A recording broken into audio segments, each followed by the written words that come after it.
When Mayor Bill de Blasio took office in 2014, he sent a message to the city's Economic Development Corporation: no more sweetheart tax deals for big companies. That approach led to a sharp decline in projected job growth during his first term as the mayor seeks to bolster private sector employment, according to an analysis by Politico. Story continued below. The EDC is an entity the mayor's predecessors have turned to in good times and bad to help create jobs. Upon taking office, though, the mayor decided the EDC's Industrial Development Agency would be more selective in its deals.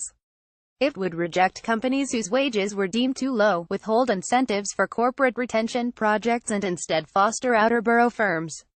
The unwritten policy was just one example of de Blasio's near-singular focus on income inequality, his response to 2 decades of City Hall leadership he believed embraced capitalism to the detriment of low- and middle-income New Yorkers.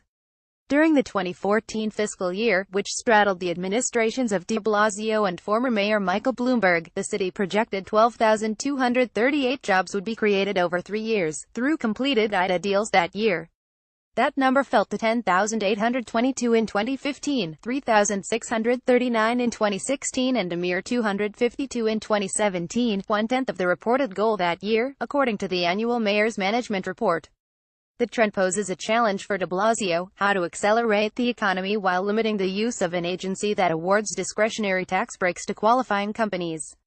The mayor in June vowed to create 100,000 jobs over 10 years while courting Amazon to set up headquarters in the city.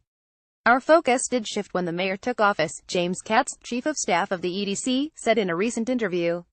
If you look at the deal's underlying 2013-2014 management report numbers, which I think were some of the biggest, if not the biggest, in the history of the EDC and the IDA, they have included several transactions that I think were reflective of the last administration, but maybe not as reflective of this mayor.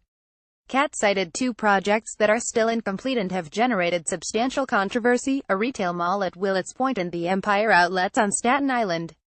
The latter deal took effect November 7, 2014, with de Blasio's IDA providing a mortgage-recording tax break worth $1.75 million to the applicant in exchange for the creation of 1,009 jobs over 3 years.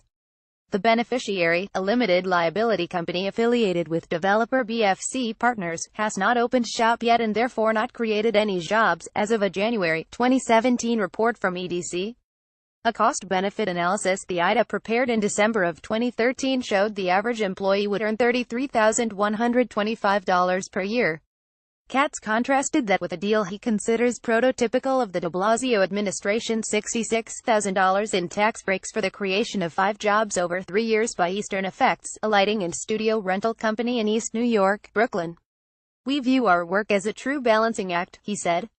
What is the investment of public money that generates the greatest possible return for New Yorkers? The bulk of projected job growth de Blasio inherited from Bloomberg stemmed from several Hudson Yards deals that closed in 2014 and 2015. The IDA agreed to $11.5 million in tax breaks for one tower in the 17 million square foot development during de Blasio's 3rd month in office, a benefit that is expected to create 8,400 jobs over 3 years once construction is complete. I think it's about a strong desire to help the mom-and-pop businesses that are predominantly in the outer boroughs and to make sure that they are getting access to these incentive programs, not just the large, multi-billion-dollar Hudson Yards projects are some of the mega projects that were taking place under the Bloomberg administration, said Jeffrey Lee, a senior vice president at EDC. City officials say they are not shifting gears in the face of lackluster performance, and will instead rely on other programs to boost employment. Lee said the IDA under de Blasio raised the bar by turning away companies that were unwilling to pay good, living wages, prevailing wages. Neither he nor Katz would offer any such examples, saying they don't want to speak publicly about private negotiations. Despite this administration's focus on better pay, the agency shields wage information tied to jobs it helps finance. Wages for most projects receiving at least $1 million in city subsidy are set by the living wage law passed over Bloomberg's veto in 2012. De Blasio expanded the scope of that law through executive order in 2014.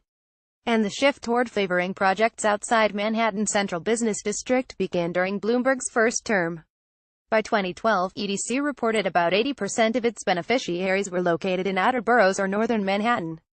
That figure represents more than just IDA deals.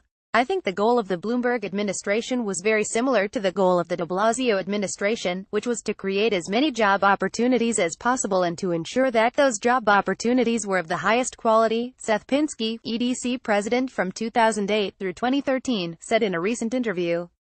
At a time when the city was hemorrhaging jobs and when people were questioning the long-term viability of the city, it was harder to be choosy than at a time when the economy is booming, he added, referring to the recession and September 11 terror attacks.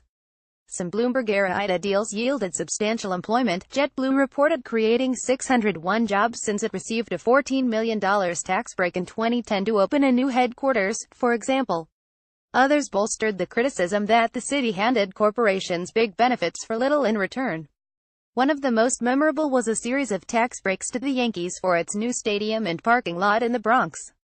An agreement for a parking facility near the stadium was partially funded by $237 million in tax-exempt bonds arranged by the IDA in 2007. The city forewent $3.7 million in revenue on that deal. The recipient, Bronx Parking Development Company, defaulted on the bonds in 2013. In 2009, the city comptroller's office reported that 334 of 576 companies receiving a total of $318 million in benefits awarded by the IDA failed to fulfill their contractual obligations. Former Comptroller John Liu derided the deals as corporate welfare and consistently voted against them through his seat on the board of the agency.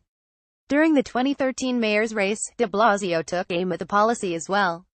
Bill de Blasio is proposing broad reform of all tax breaks and elimination of programs with notoriously weak payoffs like the Industrial and Commercial Abatement Program ICAP, that will save $250 million per year, his campaign book stated. He ended up keeping the ICAP, and costs to the city through EDC deals have actually gone up during his time in office.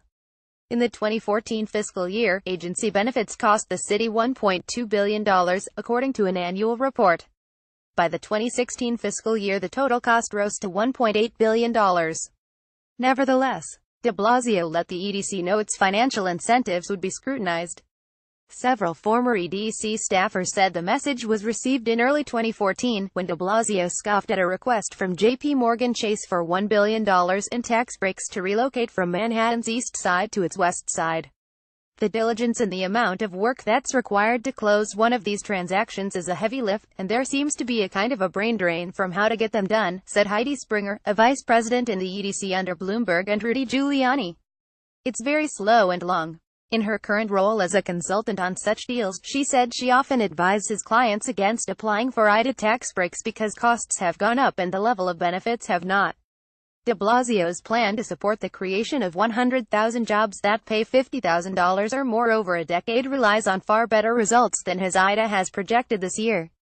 Industrial and manufacturing jobs, which are often financed through tax breaks approved by the IDA, are slated to make up only a fifth of the planned job growth. One new program, Freight NYC, would invest in improving infrastructure at barges, docks and rails, which would in turn create an estimated 4,000 jobs, according to a city report released this summer.